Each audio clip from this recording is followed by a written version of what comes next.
You guys, today we're making French toast. It's something that I make every day at my house for breakfast, and some days I just run out of eggs. So today's recipe is exactly what I do when I want an eggless French toast version. So let's get started.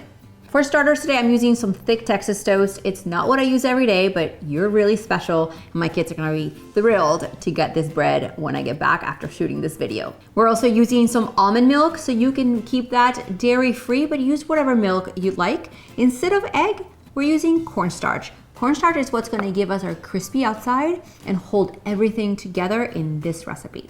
Of course, I'm using a non-stick pan. I'm also gonna use some butter, but you could use spray or a butter alternative if you wanna keep this recipe fully dairy-free.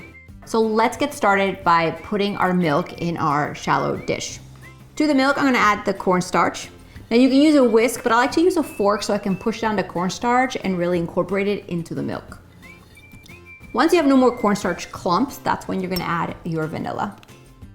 And to make this recipe a little extra special, I'm also adding some cinnamon because is it really French toast without a pinch of cinnamon? Not sure. Mix this around.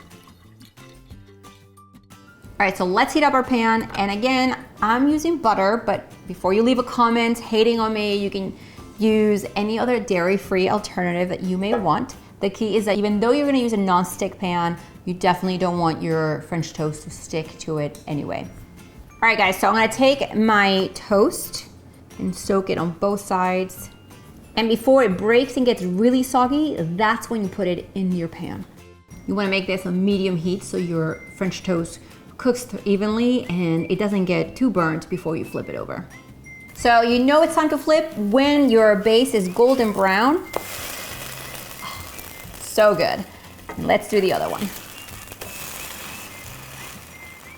Now the middles always take a little bit longer to cook, so a trick is to lower your heat and cover your pan and you'll see it puff up. All right, let's check these out. The middles are puffy. That's what you want to see on cooked French toast, especially without an egg. We're gonna take them out. You guys, these are perfect. Let's add a little dab of butter on the top, some syrup, because what's French toast without a little syrup? And of course, some berries. Well, let's give this a try. Perfectly crispy on the edges, cooked through in the inside. I can taste that cinnamon. For the recipe measurements to the eggless French toast, check the link right below this video for more videos like this. Click that red subscribe button. A new recipe comes out every single week.